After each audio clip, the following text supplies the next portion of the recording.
A very warm welcome to this Erasmus Success Talk. This is a show in which I talk with alumni from the Erasmus University in Rotterdam. Today I speak with two women, Peimin and Jara. We're talking today about women in the new era. Well, you apparently are women of the new era. Have you ever been in a point in your career where you felt like, okay, I'm being treated differently here because I'm a woman? I think this happens to many women. It's easier. You can see, okay, the top board, the management board, or even though just top tiers manager, mostly are men. Yeah. In Asia, I always need to fight back a lot or stand up a lot for myself. And also you need to choose the art of the, I call communications the art, to try to speak up for yourself, but in the wise way, not to become the target, because if it's different culture in Asia, as woman, if you speak up, not only women, I think the culture, management culture, you want to give suggestion, you want to give solution. Sometimes it's more easier to be taken by personal attack, not on the business wise only. But in Netherlands, I found the cultural differences here is just direct. We're not so sensitive, no. You are very straightforward. Yeah. But it's not personal. It's really business. Yeah. So for me, the first year, I was on the business table. I was thinking, wow, this is so different. But I like it. Just so transparent and direct. It's not. It doesn't always work. I mean, people do get offended. Yes, I know a lot of my Asian friends. They need to take some time to get used to it and learn how to develop themselves into the skill to speak back, speak direct back. But back to your question, when I start working in Liver till now, I didn't feel any differences in the treatment. I would say I'm very lucky, but also the system, the culture Liver provides is great, and I'm lucky that I got a supportive line manager. He always supported my decision. All over the way. Yeah, but also sometimes people ask me, how did you manage this? It's not only the culture, because some other colleagues, they didn't get this kind of whole smooth career path. But I can say I always challenge my boss. I always give him my big feedback and ask him how, if I feel something's not right. I always use the numbers analysis as the base to give him a list and comment and then lead it to the discussion. Yeah. So in the end, it can enter to a very logical thinking or discussion process.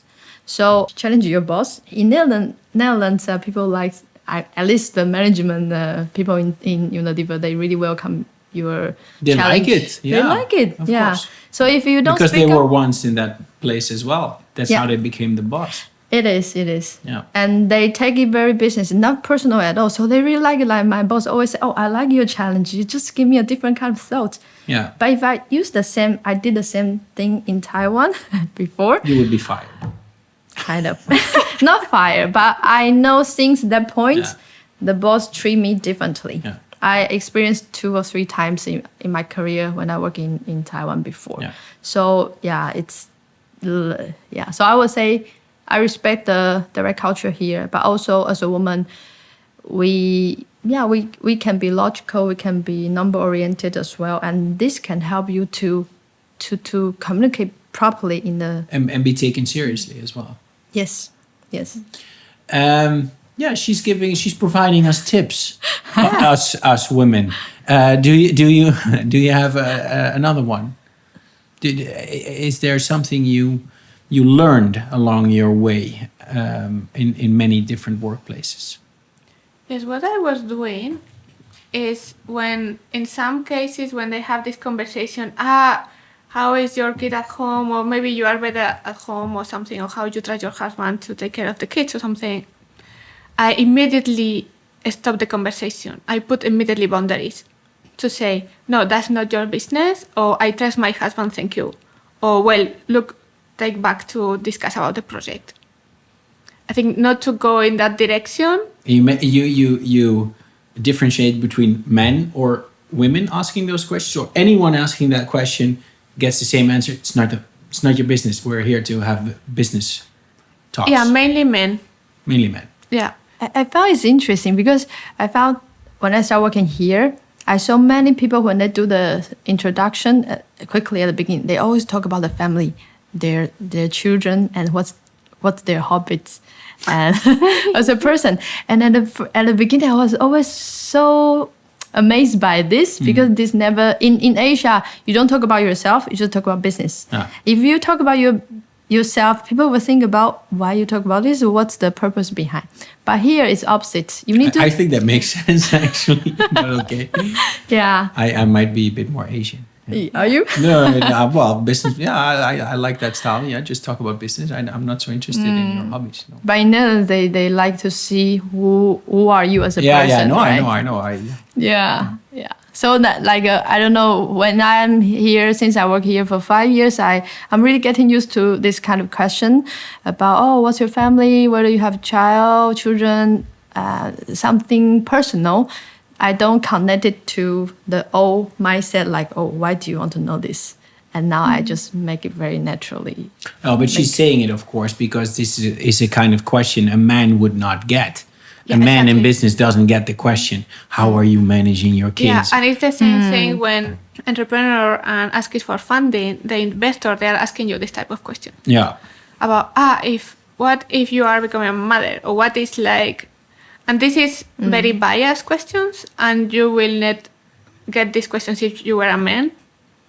So this is one thing of why you know, or how you deal with at work, or how you or how you clean your house. I mean, so this kind of questions is not. Then it's like how you identify this kind of lack of respect or this direction you want not to go, and how to set the boundaries to say, well, this is not the point now, or as well. And I am trying sometimes to struggle to identify this as a woman thing, or it's like, okay, how as a human being only.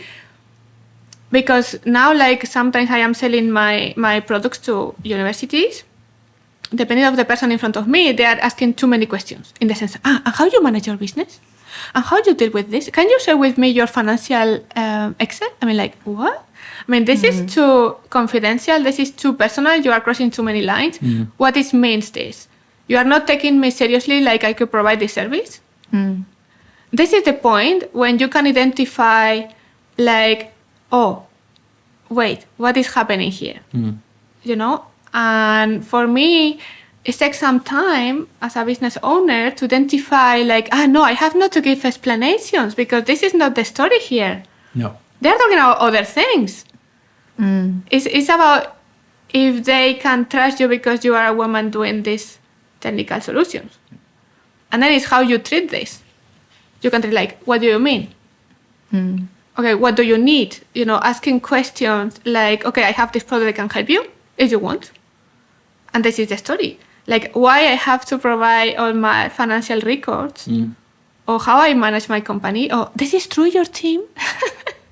And this is the reality of, and for me it was hard to accept. That's maybe because I am a woman. Because I didn't want to make this as a woman-man thing. But in the reality, when you are going more deep and you are having this kind of conversations, it's not anymore, do you trust your husband to take care of the kids? I mean, like, it's more like how you do your business. Like, are you there? You know, like this kind of question is already going to the taking seriously the woman. Yeah. Okay, so to summarize, both of your advice is to speak out. Yeah. To show your borders. Yeah. Just say, okay, let's keep it professional, let's keep it business, and not too private. Because people definitely have stereotype for everyone, even though for myself, right? Everyone. Yeah. But this can be broken quickly by how you speak up yourself, how you analyze the problem, how you provide a solution. Yeah. So even if you're young, if you're low in rank in some sort of big corporation, get used to speaking out and being very strict when people start asking stupid And questions. people can know you quickly after, for example, 10 minutes communication. They know, okay, you got experience, you have a good solution, and you know what you're doing very well, you're professional.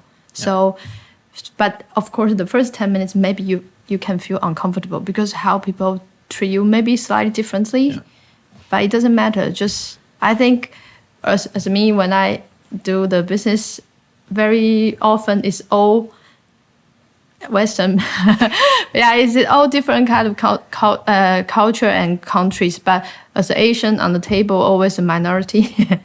In my case, and then at the beginning, people will think, oh, she looks young or something. But very soon, I found, okay, after 10 minutes, they will know what are you good at, and by the way you speak, the way you bring in the business. So totally. Don't be afraid. Even though beginning, everyone can be afraid, right? But that's okay. Don't be afraid. I want to leave it at that. Thank you both, and good luck with the rest of your careers. Thanks for joining me today. Yeah, thank you. Thank you, Sander. A pleasure. Thank you.